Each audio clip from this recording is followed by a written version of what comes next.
देश के गृह मंत्री अमित शाह में कुछ तो है, कुछ तो जादुई करिश्मा उनमें है, तभी तो वे पटना आते हैं और इसके बाद बिहार बीजेपी के तमाम नाराज नेता मान जाते हैं। कल तक जो विरोध कर रहे थे, निर्दलीय चुनाव लड़ने के लिए एनआर कटा चुके थे और बीजेपी ने जिस आदमी को टिकट दिया था उसे हराने का दम भर रहे थे, अब उनको जिताने के लिए जीतोड़ मेहनत कर रहे हैं। नमस्कार, आप देख रहे हैं हेडलाइंस बिहार और मैं हूं रोशन झा।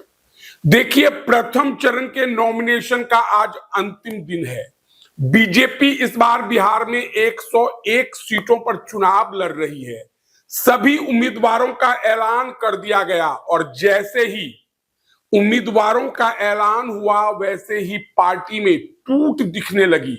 खासकर अगर हम दरभंगा मुजफ्फरपुर की बात करें तो टूट जबरदस्त देखने को मिली। जैसे ही बीजेपी ने अलीनगर से लोक गायिका मैथिली ठाकुर को टिकट देने का ऐलान किया, वैसे ही अलीनगर विधानसभा के तमाम बीजेपी के बड़े बड़े नेता और कार्यकर्ता, जिसमें सभी मंडल अध्यक्ष भी शामिल हैं, उन्होंने बगावत को लेकर शंखनाद कर दिया और ऐलान कर दिया कि आला कमान ने जिस बाहरी मैथिली ठाकुर को उम्मीदवार बनाकर भेजा है, हम उन्हें वोट नहीं देंगे और उसके बदले स्थानीय संजय सिंह उर्फ पप्पू सिंह को अपना समर्थन देंगे। वहीं मुजफ्फरपुर की बात करें तो राम सूरत राय टिकट कट चुका है। अजय निषाद की पत्नी को टिकट दिया गया, वे भी नाराज थे।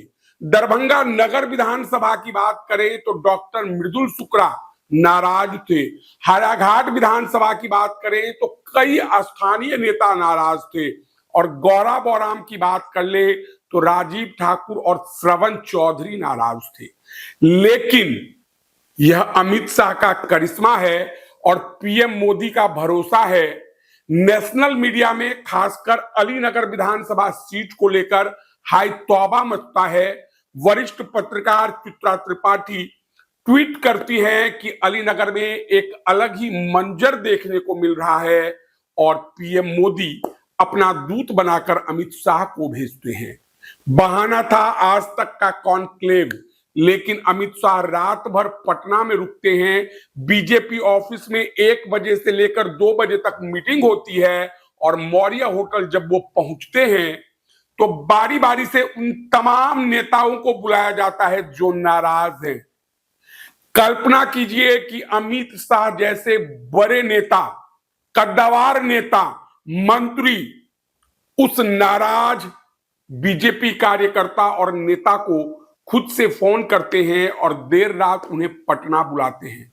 तभी तो अलीनगर के बीजेपी नेता, बागी नेता संजय सिंह और पप्पू सिंह के आवास पर रात 10 बजे तक बीजेपी के तमाम कार्यकर्ताओं की बैठक होती है, जिसमें 5 से 10 हजार की जनसंख्या होती है और सब एक स्वर में कहते हैं कि मैथिली ठाकुर के खिलाफ चुनाव लड़ना चाहिए। संजय सिंह 10 बजे से लेकर रात 11-12 बजे तक स्थानीय पत्रकारों को इंटरव्यू देते हैं, नॉमिनेशन के लिए शेड्यूल जारी करते हैं और कहते हैं कि 2 बजे नॉमिनेशन करेंगे। लेकिन किसी को भरोसा नहीं था कि 11 बजे से लेकर सुबह 7 बजे के बीच में कुछ ऐसा होगा जो अपने आप में अप्रतिम और अप्रत्याशित होगा। सुबह उठते ही एक पोस्ट दिखता है जिसमें संजय सिंह हो, राजीव ठाकुर हो या बीजेपी के तमाम बड़े नेता हो जो कि बगावत करने को तैयार थे। राजीव ठाकुर को इस बात को लेकर आक्रोश था कि गौरा बौराम में सबसे अधिक ब्राह्मणों की जनसंख्या है, बावजूद इसके विधायक स्वर्णा सिंह के पति सुजीत सिंह, जो कि 2 दिन पहले बीजेपी ज्वाइन करते हैं और उसके बाद उन्हें टिकट दे दिया जाता है। इतना ही नहीं, राजीव ठाकुर अपने आवास पर विधिवत क्षेत्र के तमाम बड़े बड़े बीजेपी नेता, खासकर ब्राह्मण समाज के नेताओं को बुलाते हैं और बैठकर विचार विमर्श करते हैं। तय होता है कि एक संयुक्त उम्मीदवार दिया जाएगा, लेकिन अमित शाह का फोन जाता है, अमित शाह धर्मेंद्र प्रधान से मुलाकात होती है और उसके बाद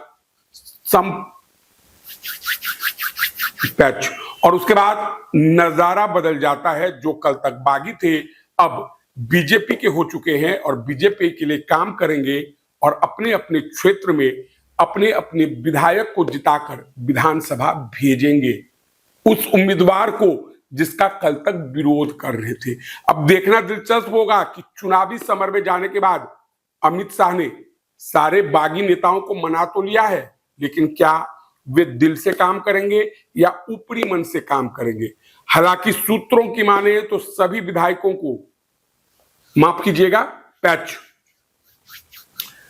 हालांकि सूत्रों की माने तो सभी बागी नेताओं को कुछ न कुछ लोभ दिया गया है। किसी को एमएलसी तो किसी को राज्यसभा का ऑफर दिया गया है। अब देखना दिलचस्प होगा कि बिहार विधानसभा चुनाव के बीतने के बाद अमित शाह अपने वादे को पूरा करते हैं या नहीं करते हैं। तो बहरहाल इस वीडियो में इतना ही। अगर आप हमारा ये वीडियो यूट्यूब पर देख रहे हैं तो सब्सक्राइब कर लें, फेसबुक पर देख रहे हैं तो हमारे पेज को लाइक कर दें। धन्यवाद।